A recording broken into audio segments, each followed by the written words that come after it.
Happy Friday, everybody. Welcome back into Morning JOX, the final edition of the week as we get ready for the final Saturday of the college basketball regular season. Hard to believe that it's already come to a close, but that just means that one of the best times of the year is right around the corner as Selection Sunday will be here before we know it.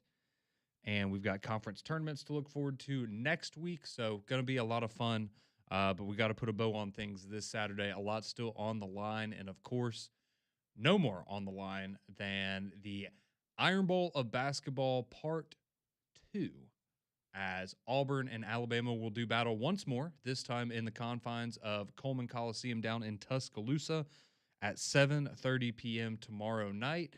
For Alabama, find a way to bounce back from the win or the loss to Georgia on the road earlier this week and lock up that number 2 overall seed in the conference for the season.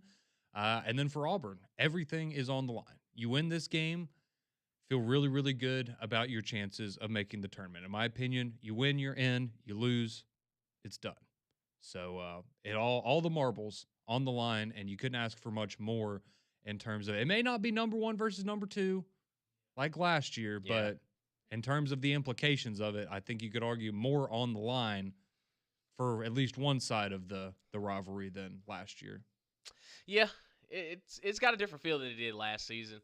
A lot of different parts, new parts that are unique in a situation. When you look at Auburn, like you said, everything rides on, what happens tomorrow. Mm-hmm. Simple as that.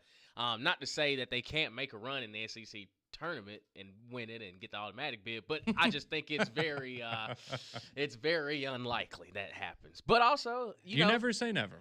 Right. There's always a chance. Because what if Alabama comes out the gate, a little sloppy, a little cold, and Auburn messes around, has it interesting at halftime. The second half, they start to turn up. Maybe we get a Tahad Pettiford sighting, a good Tahad Pettiford. You never know. So you got a chance. Not all hope is lost. Hey, that's all you can ask for, right? Is you have a chance to control your own destiny, essentially, and that's what it comes down to, right? Can you go and take care of business because this is your opportunity? And unfortunately, you played with your food a little bit over the last 2 months, and you found yourself in this situation. But the good news is that even through all of that, if you're Auburn, you are still in control of if you make the NCAA tournament or not at the end of the day. So we're going to open it up. We'd love to hear from you all throughout the show today, as we're going to spend some time talking about that game a little more and tell you everything else coming up this weekend in SEC hoops. We're going to dive into some college football conversation as well, because we've got spring practice already kicked off for some SEC teams. Kicks off for Alabama on Sunday. Auburn not long after them. So we've got a lot to get excited about and speculate on, and we'll have a lot to talk about here over the next few weeks. But 205-834-9450 if you want to get on the JOX text line, 1-800-239-WJOX if you would like to call in. And we just want to ask you, what are your thoughts? What's your prediction for the game tomorrow? So we got a Final Score Friday? Yeah, if you want to give a score, you can. If you just want to say who you think's going to win straight up, or what you think happens to Auburn, either way. But we'd love to get your predictions for the game tomorrow night. Do you think Auburn wins the game and makes the NCAA tournament? It's pretty simple. We would love to hear from you. Oh, what was that? Nothing. Well, it's just because the shirt you got on is making you. Yeah. It was just trying to fathom that happens. But there's a possibility. But there is a possibility. There's a possibility. You go back and the first time that these teams met this year, that was a fantastic basketball game. Yeah. Down on the Plains, Alabama won 96-92. Just to remind people what happened in that game, it was 96-92. Auburn was leading at halftime. They had a 4-point lead at halftime. Then Alabama came out, and it was a great second half. It was 59-51, high-scoring second half of basketball. Yeah. But Alabama ultimately prevailed. LeBaron Philon had 25 points. Amari Allen had 17 points. Tahad Pettiford had 25 points. Keyshawn Hall had 24 points. And Charles Bediako had 3 points. Who? Hold on. Sorry. No, he had 12. Sorry. He had 12 points in the first game. He played? He played 22 minutes. I forgot about that. That was one of those 5 games that he that was one of the few that they won. Yeah. Oh, so this is basically a whole new Alabama team, man. No more Charles. No more Charles Bediako on Saturday? Man. That just changed. That changed the look. That changed how this game is going to look tomorrow. Maybe Noah Williamson If might get Aiden out there. Sherrill gets hurt, if he twists an ankle, yeah, it might have an impact on things. Yeah, Noah Williamson, he'll get in. Yeah, that was the best part of the game. 0 minutes for Noah Williamson. Let's see if we can repeat that. Well, that's not going to happen because you need somebody to give Sherrill some rest. But oh man, those were the good old days. But yeah, we'll spend some more time talking about that one here a little bit later on in the show and getting you ready for everything going on there. But let me tell you what else is going on around the SEC, because you got a full slate of games tomorrow, starting at 11 a.m. All 16 teams in action, of course, as this is it for a lot of them. And you start off at 11 a.m. This is a big game, maybe outside of the IBOB, actually, the game that has some of the bigger implications, maybe the biggest implications, definitely for Nashville, because you've got Arkansas and Missouri, and they're going to do battle there in Mizzou Arena in Columbia. So Missouri, if they win this game, they could be as high as the 3 seed in Nashville. If they win this game, they're the 3 seed. If they lose this game and a couple of other things happen, it's a very strange scenario. They could potentially end up being the 10 seed in Nashville. So that's just kind of the weird way. Yeah, that's just kind of the weird way that things work. Also, for Alabama, you'll know essentially what you have to do to get the 2 seed, right? Because if Missouri beats Arkansas in the morning, then the 2 seed's locked up for Alabama. They don't have to win; they're good regardless of what happens against Auburn.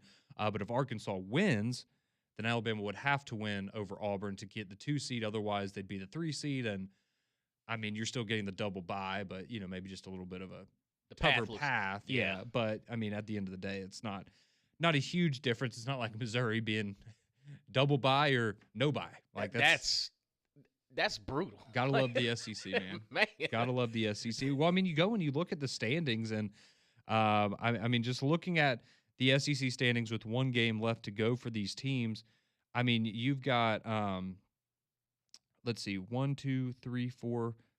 You've got 4 teams that are 10-7. You've got a couple teams that are 12-5. You could potentially have 3 12-6 teams, and 4 11-7 teams. Like it not a lot of separation there. And then Florida's just kind of chilling on their own at the top there. One of these is unlike the other. Yeah, they don't have a whole lot to worry about there. But that's a big game, obviously, for Missouri, obviously as well for them. If they win that game, then you feel really good about making the NCAA tournament. If you lose that one, probably gonna need to win a game or two in Nashville to kind of secure that spot, and you definitely don't want to get blown out by Arkansas.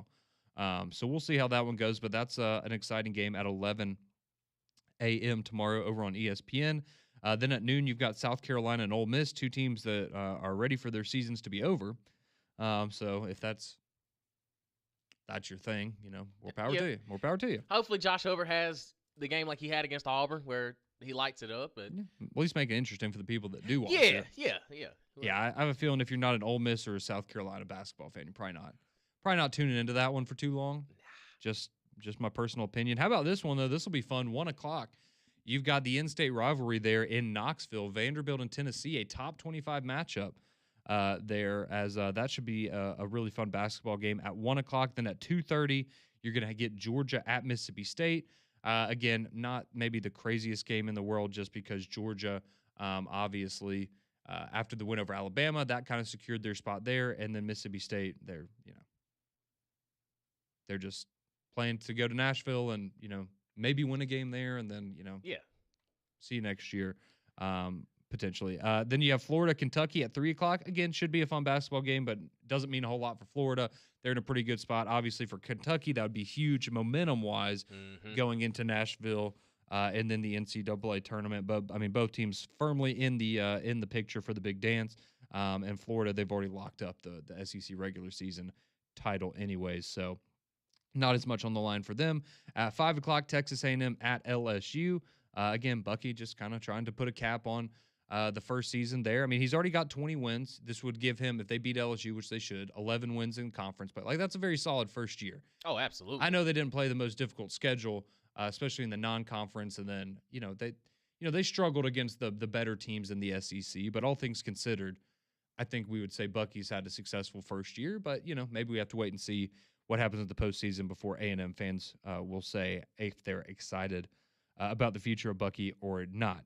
Then you got 7:30 doubleheader. You got Oklahoma, Texas. So Red you've River? got two great rivalry games at 7:30 tomorrow night. Oklahoma and Texas. Again, for Texas, you win this game, probably helps out your seeding a little bit in the tournament. Oklahoma, so many things would have to happen for that. They would have to beat Texas, and then I mean they'd probably have to make it to about the championship game of the SEC to have a hope. Because I mean, I guess they're like on the bubble of the bubble Wow.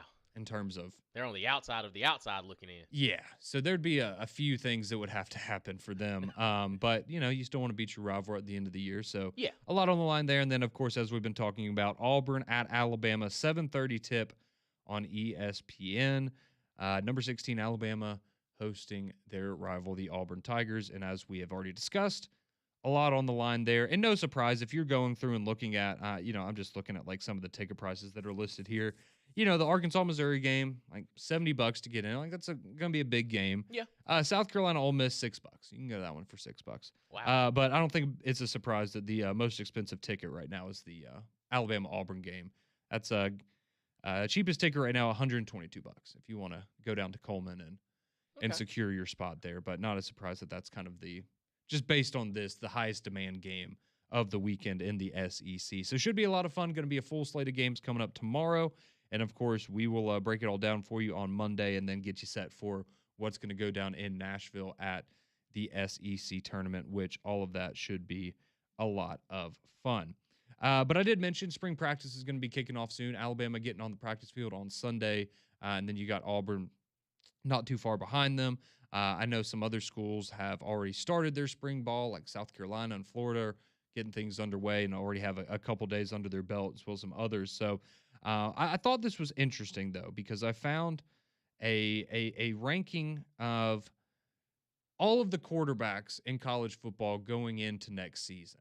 And I think it might surprise some people. I'll put it like this. I think Auburn fans are going to be very excited about this. I think Alabama fans are maybe going to be trying to make a compelling argument for why they should be a little bit higher on the list. So we'll break that down, kind of go through the SEC, where some of these quarterbacks look, and just how high could Byron Brown be for the Auburn Tigers. We'll break that all down, have a little fun with you next here on Morning JOX.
6:18. Welcome back into Morning Jocks here on a Friday. Appreciate you hanging out with us here as we get you set up for your weekend. Hopefully, a great weekend for everybody. Going to be warm. Going to be nice outside. Going to be a lot of fun as we watch SEC basketball tomorrow and kind of put a bow on the regular season. Hard to believe that we are already here. Also, hard to believe that spring practice is about to kick off for the Alabama Crimson Tide, as that will get underway on Sunday. Auburn, they're going to hit the practice field on March 17th. That is going to be their first day of spring practice. And coming up in just under an hour, when we hand you off to McElroy and Kublik in the morning, the head coach of the Alabama Crimson Tide, Kalen DeBoer, he will be on with Mac and Cube to kind of preview what's ahead and talk about the offseason so far. So definitely want to make sure that you don't miss that. That'll be a great conversation there coming up around 7 o'clock this morning. But speaking of college football, I did want to kind of go into just a fun conversation. It's Friday. We've got great basketball tomorrow. We got more time to talk about the Iron Bowl basketball. You've got more time to send in your score predictions, what you think is going to happen at 205-834-9450. But I came across this article yesterday, and I thought it was fun. And it's Friday, so we're going to have fun. And we love college football. So this is courtesy of Bill Connolly. Does a great job there covering college football for ESPN. And so what he did is he went through and he ranked all 68 projected quarterbacks across Power 4 schools. So these are all of the SEC, Big Ten, ACC, and Big 12 quarterbacks, or who he thinks will, I guess, ultimately be in those competitions. And he ranked them 1 through 68. So we're not going to go all the way through 68 of them, I promise. Don't worry. But we are going to hit some of the highlights here, especially in the SEC, of course. So real quick, I will just tell you that the top 3 quarterbacks, in his opinion, going into the year, at number 1, he has C.J. Carr for Notre Dame. At number 2, he has Julian Sand. Okay. For Ohio State. Understandable. Can't really argue with that. At number 3, he has Trinidad Chambliss. Let's go. Who apparently the NCAA is now trying to have his, if you saw that yesterday, they're now telling the judge that ruled him eligible to. You shouldn't do that. You should change your mind. I don't think that's. I don't think how it works. I don't think that's going to happen. But Trinidad Chambliss, he's there at number 3 for Ole Miss, so he would be the highest ranked SEC quarterback heading into the spring. Not a huge surprise there. Right behind him, though, at number 4, another SEC quarterback. Who would you think, Damian, after Trinidad Chambliss, who would you think is next in the SEC pecking order? Either Arch Manning or Gunnar Stockton. It would be Arch Manning. He is at number 4. Okay. At number 5, Jade Maeva for USC. Dante Moore of Oregon is 6. Drew Mestamaker at Oklahoma State. He was the North Texas quarterback last year. At number 8 is Gunnar Stockton. Okay. So we've got another SEC quarterback there in the top 10. Number 9, Brendan Sorsby for Texas Tech, the richest man in college football now. Yep. As he will be, from what we understand, the highest paid player. And then at number 10, we have one more SEC quarterback. So we've got Trinidad at 3, Arch at 4, Gunnar Stockton at 8, and now at 10. Upside, I'm going to say Lenore Sellers. Byron Brown for the Auburn Tigers. According to Bill Connolly, a top 10 quarterback in college football as it stands right now, heading into spring practice before we've seen anything on the field. And this is what he wrote about Byron Brown for the Auburn Tigers. In 3 years with new head coach Alex Golish at USF, Byron Brown twice topped 3,000 passing yards and 1,000 non-sack rushing yards. In fact, the only other quarterback in the 2020s to top 3,100 passing yards and 1,100 rushing yards in a season. He won the Heisman Trophy a couple of years ago. Jaden Daniels. Let's go. He both threw and rushed for more yards last year than John Mateer had in his career before moving from Washington State to Oklahoma. I feel like that was an unnecessary shot. Yeah, that's kind of an interesting, just like, it's a good stat, but it's also like, man, you got a problem with John Mateer? And then he finishes up saying, I'm not going to tell you that means he's going to be part of a CFP push like John Mateer was last year, but it's okay to say that the bar is pretty high here. He's really good, and he already knows the offense. I don't have a problem at all. I don't have a problem with that at all, because I even said earlier on when he transferred to Auburn, it's The upside is that of Lenore Sellers when he's good. Like, to me, Byron Brown he's a dude. He proved that his whole time at South Florida. The only thing is can he do that week to week to week in the SEC? Mm-hmm. And if he does, then absolutely. I've said that I think he's, he potentially could be the best quarterback in the SEC. If he has the numbers he had last year, he will be. Oh, 100%. So I get it. And listen, you can have a discussion with even some of the guys that are ahead of him. But I do think the upside for Byron Brown, you have to feel confident, because I've been hesitant of saying that he could be the next Cam Newton, but really and truly, I think that he could potentially put up some very similar numbers that Cam did when he won the Heisman Trophy at Auburn and led him to a national championship. But I think a lot of things have to go right. But I do think, as far as upside and just pure size and some of the athleticism, and again, like, he's a big guy, but he's also one of the freak athletes that we've seen in a long time. Mm-hmm. So I think that Byron Brown, you have to have a little bit of hesitation because of the fact that he's doing it for the first time in the SEC. But if he hits 100%, I think he's one of, if not the best quarterback in the SEC. Yeah, and just to remind everybody, because I know some people, I mean, to be fair, right? If you're an Auburn fan, you probably looked at this, and if you're not an Auburn fan, you probably were like, oh, why would I care to go look at that? But just to put into context and to show you what he did last year, 3,158 passing yards, 28 touchdowns, 7 interceptions. He completed 66% of his throws. And then he had over 1,000 rushing yards and 14 touchdowns on the ground. So he had 42 total touchdowns, only 7 interceptions, and he combined for about 4,300 yards of offense. That's good. Yeah, that'll serve you well if he puts up anything close to that. Yeah, this season. Well, and it's like you said, right? It's not a guarantee or anything like that, but it's just we've seen him do it. It's just, can you now do it at a higher level or against tougher competition? All right, continuing on just a little bit here. 14, they have Sam Leavitt for LSU. Okay. Coming off of a serious injury. We'll see how that one kind of bounces back. Number 18 is Marcel Reed for Texas A&M. Somebody that I think we all agree, I think he took a step forward last year, but he needs to take another step forward if Texas A&M is going to be any more than a one-and-done college football playoff type team. Number 19, he has his least favorite quarterback, just based on what we were reading there. That was John Mateer. He's at 19 for Oklahoma.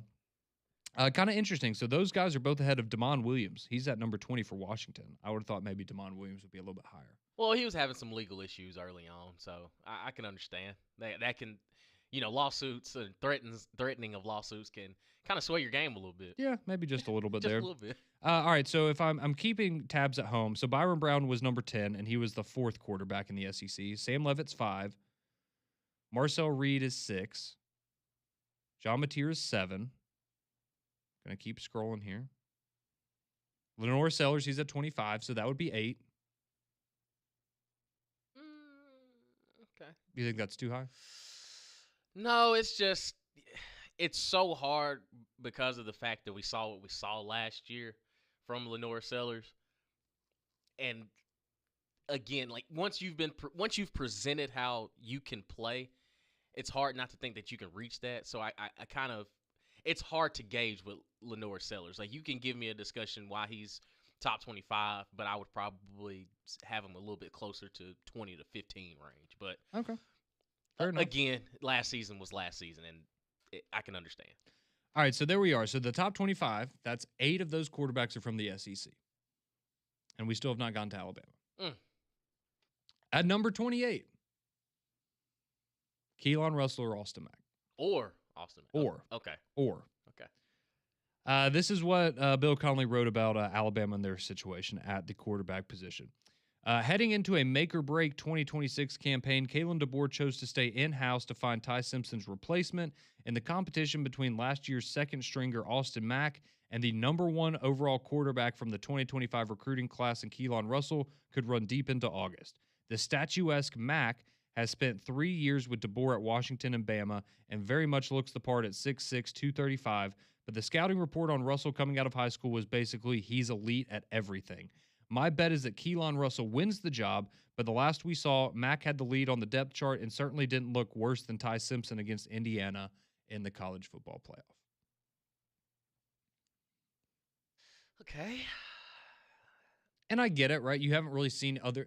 I think we understand that, barring, in my opinion, kind of a disaster, at the end of the day, Alabama's quarterback will most likely end up being better than the 28th best quarterback in college football, but it's, they're not a known commodity. We haven't really seen a whole lot of them. Again, like, I think Austin Mack looked nice against Indiana, but like, how much stock are you going to put into that when a guy's coming in a game down 30 points? Like, Right. like it is what it is. Right. Defense kind of just going to let you do some things probably. I do think though it's gonna be very interesting, and I mean I'm sure they'll ask Kalen DeBoer a little bit about those guys coming up here on Mac and Q, but I have the feeling that not only the fan base, but I have a feeling that people probably around that team probably want it to be Keelan Russell, just because that would mean that everything that we've heard in terms of the hype is true, right, and that he's as incredible as a lot of us think that he ultimately can be. But I do think that Austin Mack, at least starting off, like he might have a little bit of a leg up. And it's probably more so just from an experience standpoint in terms of he's going to be more familiar with the offense still. He's been with Kalen DeBoer and Ryan Grubb for a while now. And he's got seniority. So in terms of who's going to take the first snaps in spring practice, I would think it's probably Austin Mack. But I do think that there is maybe some optimism that when it's all said and done, Keelan Russell will show that he's the guy that he is, who we thought he was, so to speak. Yeah, and that's the thing too, because of the situation that they're in, quarterback battle. You can give me a discussion on both sides of it. If Austin Mack has kind of got the seniority, he's been with Kalen DeBoer, he knows the system. But when you look at moments that Keelan Russell has been out there on the field, it looks so natural. Like it just looks like, dang, playing quarterback shouldn't be this easy. It shouldn't look the way that it does for a guy that was just a freshman last season. So the talent is definitely there. And really and truly, I think it's going to be a competition that we see go for a while because of the fact that both of those guys are talented. Now the supporting cast around them, there's a few pieces that you feel confident about, but I do think that a lot of it has to predicate on what's the what's the running back situation as well that's going to help them out where they don't have to be it's a big part of it. Yeah, they don't have to be in a Ty Simpson situation where they have to make every single decision, every single throw, and everything is behind them. So I'm interested to see where it goes, but I'm with you. I think that whoever is named the starter, you're going to see them ascend as the season goes, just because of the fact that one, they play at Alabama, but also I think genuinely they're one of the better quarterbacks in the league. Yeah. All right, just a couple more. We're not going to dive into them because we got to move on, but just real quick. So Keelan Russell, Austin Mack, that was at number 28. Right behind him at 29, I thought this was kind of funny. Bo Pribula for Virginia. Oh, boy. I know. It's like, man, seems like kind of a steep drop off from 28 to 29 in my personal opinion. Yeah. But, to each their own. Yeah. I thought that was kind of funny. At number 38, Ashton Daniels for Florida State. After he transferred there. That's kind of a mess. This is kind of funny. So 38, Ashton Daniels. 39 is Nico. Wow. And at 40 is DJ Lagway. Oh, my gosh. So 3 former SEC quarterbacks right there. Boom, boom, boom. Ashton Daniels, Nico Iamaleava, and DJ Lagway. I just thought that was kind of funny. How the mighty have fallen. In some ways. Buddy. So, take it with a grain of salt. It's all good fun, but, obviously that'll change over the course of the season, but maybe not. Maybe they're all going to be not very good. We'll just have to wait and see this fall. But we would love to hear more from you. Your thoughts on the quarterback list. Are you happy to hear that about Auburn or about Byron Bowden if you're an Auburn fan? What do you think about the quarterback situation if you're an Alabama fan? 205-834-9450. We'd love to hear from you, your thoughts on that. Of course, more of your predictions on the iBob Part 2 as we roll along here on a Friday edition of Morning JOX.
6:36 here on Morning JOX. Damian Mitchell, Conrad Van Order here with you for a few more moments as we get you set for McElroy and Kublik in the morning. Again, coming at the top of the hour, 7 o'clock, we have the head coach of the Alabama Crimson Tide, Kalen DeBoer, as spring practice is getting ready to start up on Sunday.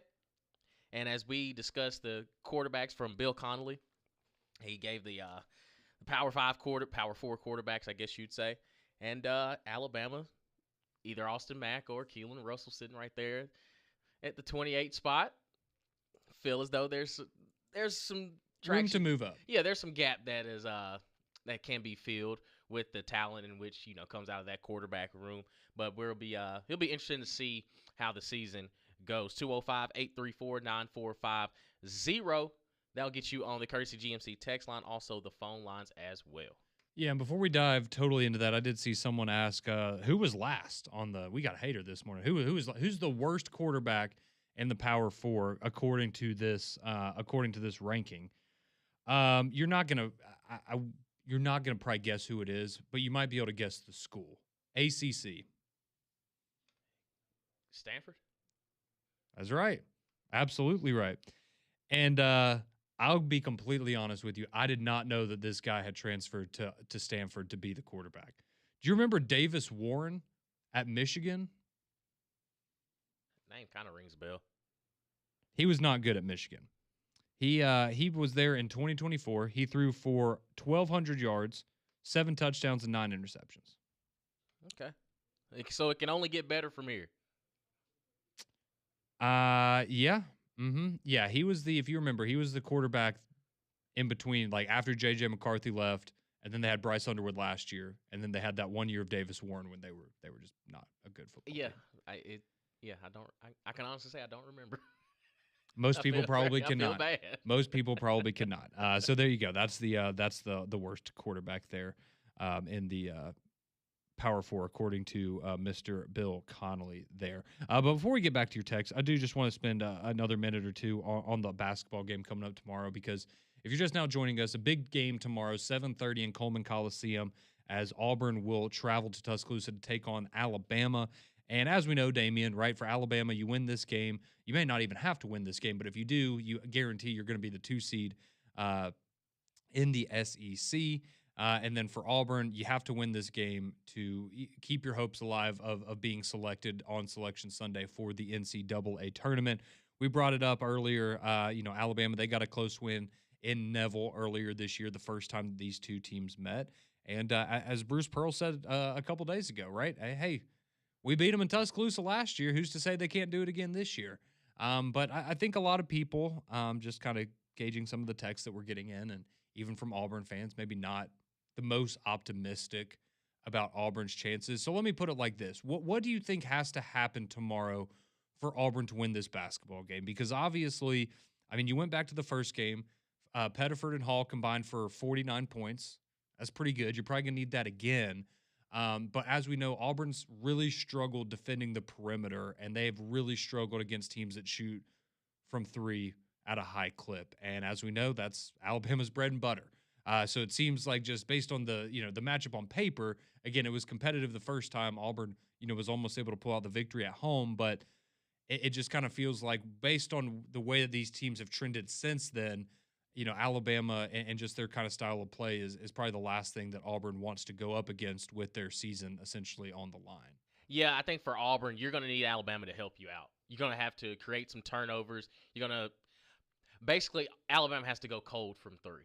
And because you're not going to have success trying to match point for point. So I think the more Auburn can slow the game down, and if Alabama has some cold shooting nights, you got to be able to rebound. There's a way, because we have seen Alabama struggle at times. It's been a while, but I do think that it's not out of the realm of possibility that it could be a situation. But also, you need your big time players to continue to put up at a high level, and you're going to need some help with the supporting cast. So again, it's not that Auburn can't get it done. It's just we haven't seen it a lot in these situations, because again, you've gone on the road and beaten tougher opponents. You've gone down to the swamp and beaten Florida. So you can do it. It's just how close can you get back to that to playing at that level? Because that's what you're going to need if you're going to knock off Alabama on the road. Yeah, I think you're absolutely right there, and for Alabama, just going back and looking at the Georgia game was first off credit to Georgia in that sense of just offensively in that game they were just hitting their shots and they had more opportunities to take shots and or make them count and that's how they beat Alabama and they played a little bit better defense, killed them on second chance points, and that was all she wrote. And so I think we know a couple of things that like you mentioned that need to happen for Auburn. You're going to need to out rebound Alabama. You're going to have to find a way on the offensive glass. You're going to have to be tough. Like you're going to have to want it more than they are because that's been a problem for Alabama a lot this year at times. Is whether you want to call it being out hustled, out physical, however you want to look at it, it's just getting guys in the paint, getting those rebounds, and being able to get it back out to your shooters and hope that they can hit their shots. At the same time, you mentioned it for Alabama. Typically, when they struggle, it's because they don't shoot the basketball well. You go back to the first loss against Tennessee. You made 6 3-pointers in that game. You go to the Vanderbilt loss earlier in the year. You had 9 3-pointers made in that one. You go to the Texas game that you lost. Now, granted, you made 11 in that game, but you shot under 40%. And I mean, even the Georgia game, right? You made 16 3-pointers, but you shot under 40%. Like the volume was there. It just, you probably needed to convert a few more of those if you were going to win that basketball game. And then obviously the Florida game actually shot pretty well from 3, but you got out rebounded by double digits and Florida just smacked you around like nobody's business. Also didn't help in that game. Alabama turned the ball over 18 times. Florida only did twice. Yeah, that never helps. No, that does not help you. So that's again kind of the blueprint. Again, if you've watched these teams all season long, you kind of we know who they are at this point, right? They played 30 basketball games, but that's your path, right? If you're Auburn, is hope that Alabama is off a little bit from 3-point range and out rebound them, and obviously the turnover thing always helps as well, but. Do you want it more than Alabama? Because I would say that over the last 9 or 10 games, there's really only been once or twice that I've watched Auburn play and say, feels like they want this one. And I saw that against LSU the other night, and I'm optimistic for Auburn that can continue into tomorrow night's game. But at the same time, I think if you're Alabama, maybe it's not the worst thing in the world that you lost to Georgia this week and have a little bit of a chip on your shoulder. Now you got brought back to reality, and it's all right. Let's go get some momentum, get a win, get back into action before the NCAA tournament and before we go to Nashville. And, oh, by the way, probably not horrible motivation to be able to knock your biggest rival out of the NCAA tournament for good. I would think that would be enough to get you up for the game tomorrow night. And if not, probably shouldn't be wearing the jersey, in my opinion. So going to be a lot of fun tomorrow night as that one gets underway there at 7:30 again over on ESPN, the final game of the college basketball regular season. But we see your phone calls. We see your text, 205-834-9450 on the Jocks text line, 1-800-239-9569 there on the phone lines. We love to hear from you. We get your score predictions for the weekend and Auburn and Alabama. That's next here on Jocks.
Final few moments here of Morning Jocks for the entire week as we will hand you off to McElroy and Kublik in the morning. Reminder, coming up here in about 10 to 15 minutes, Kalen DeBoer, head coach of the Alabama Crimson Tide. He will be joining McElroy and Kublik in the morning to preview spring practice for the Tide, which kicks off on Sunday. And before Sunday, you have the iBob Part 2 tomorrow night at 7:30 with Auburn's NCAA tournament hopes on the line, and Alabama looking to get back to their winning ways before the SEC tournament kicks off. So we're about to take your calls and your text as we put a bow on things for the week. But before we do that, let me tell you about our friends at – whoops, hang on. I got the wrong thing. I'm sorry. That was a big fumble. Damien's going to tell you about our wonderful friends at Train because I grabbed the wrong piece of paper. Yeah, with flu season hanging around and pollen season coming up, make sure your home is healthier with Train's Clean Effects Home Air Cleaner. It removes up to 99.9% of airborne particles that cause allergy and virus. It's 100 times more effective than standard air filters and 8 times more effective than HEPA room filters. Find a dealer near you at train.com. Thank you, Damien. That's the fun of live radio. Sometimes you mess up and you can't hide from it. Teamwork makes the dream work, babe. Absolutely, brother. Absolutely. All right, let's get to your phone calls real quick, and then we'll get to your text. Don, I know he's dying to weigh in on the game tomorrow night. How you feeling, Don? I'm good, buddy, but you know what? Y'all did a good breakdown a minute ago. Let me give you my keys for Auburn. All right. We got to force you to turn the ball over, Conrad. Well, I'm not going to be playing. Well, I know that, Conrad. But, I'm kidding. I'm messing with you. But no. Yes, that LSU game the other night, we did force a lot of turnovers, and of all people, Pettiford had about 6 steals and everything. But we can't guard the three, and that to me that's the most important thing. And we got to make a bunch of threes ourselves. Yeah, because we are not a good shooting team. But I don't know if you saw my prediction on the score. 88-81, unfortunately for the bad guys in your airport hangar, but that would cover if that happens. That would cover our bet, buddy. That's right. And then I'll have to wear an Auburn jersey and sing the fight song next Tuesday. So I need a 9-point victory tomorrow. Even after a win, you might have to sing. That's right. Hey, that's the way that it works there, Don. But hey, I appreciate your honest prediction for the game tomorrow. Okay, but on the Byron Brown talk, man, y'all get me pumped up, and even Andy Staples yesterday on another local show, he said that he thought Byron Brown was the #1 quarterback in the SEC. He definitely has the potential to be. If again, like we said, if he carries over what he did last year and those stats are the same in the SEC, then he'll certainly have a strong argument. Well, if he has those stats in the SEC, my brother and Damien, he will win the Heisman Trophy. Yeah, that's a very real possibility that he'll be in that conversation. Yeah. I agree with you. I'm not saying he's going to. I ain't calling him no Megatron .2 or anything. I'm just saying if he does have that kind of year, he will be a candidate in top 5 anyway. Yeah, I mean, I'm right there with you. I've said from the mountaintops, from the jump, that if he hits like he did at South Florida, absolutely, we will be having a discussion of him being in the Heisman Trophy ceremony. Well, guys, thank y'all very much. Y'all have a great weekend, and good luck to Alabama tomorrow night. And if we pull the upset, we could be in. That's absolutely right, Don. All right, I appreciate you chiming in this morning. However, I did not know that Byron Brown played wide receiver. Yeah, the old Megatron. You remember what he said about Calvin Johnson? Yeah, you remember what he said about Cam Coleman last year. Actually 2 years ago. See, that would make sense though, because wide receiver. So he's saying he's not Cam Newton 2.0. I think that's where he's going. I'm just yes. Yeah. I know what he meant. I'm just picking on Don. Listen, I feel as though he's anywhere between, Cam Newton 2.0 or Jeremy Johnson 2.0. Or maybe Malik Willis 2.0. Well, or Nick Marshall. It's a lot of variance there and how that might or Bo Nix, sophomore edition. Or TJ Finley, because TJ Finley not doing that. Because he's still playing, I understand. No, surely he will be. Cannot get worse than that. Cannot get worse than that. All right, your text now as we roll along here and put a bow on the show. John Mack chimes in. He says Auburn has no chance because the Alabama refs will make sure we've seen it all year long. Oh my God. Oh boy.